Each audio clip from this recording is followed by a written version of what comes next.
शुरू करेंगे। विनेश फोगाट और बजरंग पुनिया कांग्रेस में शामिल हो चुके हैं। एक को विधानसभा चुनाव में उम्मीदवार बनाया गया है, दूसरे को पार्टी में अहम पद दिया गया है।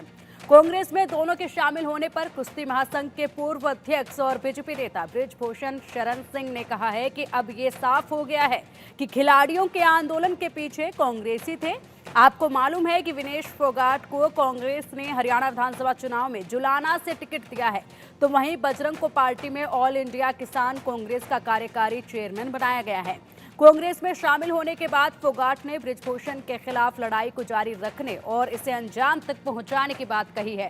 साथ ही बीजेपी पर भी निशाना साधा है। इधर बृजभूषण शरण सिंह ने कहा है कि 18 जनवरी 2023 को जब जंतर मंतर पर धरना प्रदर्शन शुरू हुआ था तो मैंने पहले ही दिन कहा था कि ये खिलाड़ियों का आंदोलन नहीं है, इसके पीछे कांग्रेस है। बृजभूषण ने कांग्रेस नेताओं के नाम भी लिए। उन्होंने कहा कि कांग्रेस में खासतौर पर भूपेंद्र सिंह हुड्डा, दीपेंद्र हुड्डा, राहुल गांधी और प्रियंका गांधी आंदोलन के पीछे रहे हैं।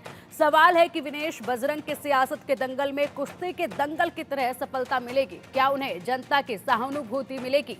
दूसरी बात, बृजभूषण शरण के आरोप में कितना दम है? विनेश और बजरंग अब राजनीति की भाषा बोल रहे हैं, बीजेपी पर निशाना साध रहे हैं, तो आंदोलन क्या रंग लेगा? आइए कुछ बयान भी सुन लेते हैं इसमें। कांग्रेस का षड्यंत्र था, प्रियंका गांधी का समर्थन था, राहुल गांधी का समर्थन था, गहलोत का समर्थन था और इसके मुख्य किरदार भूपेंद्र हुड्डा थे। आज भी मेरा आरोप वही था, आज भी यही आरोप है। कांग्रेस पार्टी का मैं बहुत बहुत धन्यवाद करती हूँ, क्योंकि जब बोलते हैं ना कि बुरे टाइम में पता लगता है कि अपना कौन है। जब हम रोड पे घसीटे जा रहे थे तो छोड़ के बीजेपी को देश में जितनी भी पार्टियां हैं वो हमारे साथ में थी, हमारे दर्द को समझ पा रही थी, हमारे आंसुओं को समझ पा रही थी। मैं बहुत प्राउड फील कर रही हूँ कि मैं एक ऐसी पार्टी में, एक ऐसी विचारधारा में हूँ जो महिलाओं के साथ हो रहा अन्याय और उनके साथ बुरे बर्ताव के खिलाफ खड़ी है। वो लड़ाई लड़ने के तैयार है, सड़क से लेकर संसद तक।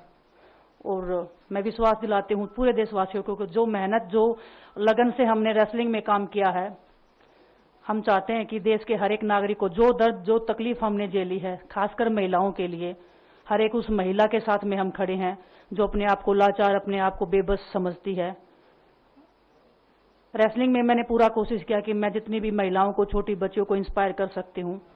मैं चाहती तो मैं जंतर मंतर पे रेसलिंग छोड़ सकती थी और सभी लोग भी मान रहे थे, पूरा देश इस चीज को विश्वास कर रहा था, क्योंकि बीजेपी आईटी सेल ने उस चीज को साबित करने की कोशिश की थी कि हम चले हुए कारतूस हैं, हम खत्म हो गए हैं, हम पॉलिटिक्स कर रहे हैं। उन्होंने बोला मैं नेशनल नहीं खेलना चाहती, मैंने नेशनल चैंपियनशिप खेला। उन्होंने बोला ये ट्रायल्स दे के नहीं जाना चाहते, मैंने ट्रायल्स भी दिया। उन्होंने बोला कि ओलंपिक्स लेवल तक नहीं जाना चाहते, मैं ओलंपिक्स में गई, मैं फाइनल्स में गई। अनफॉर्चुनेटली परमात्मा को कोई और चीज मंजूर होगी। एक चीज मुझे पता है कि जब मेहनत आप करते हो तो जरूरी नहीं कि आपको उसी दिशा में मिले, कई बार दूसरी चीजों में भी आपको वो फल मिल जाता है।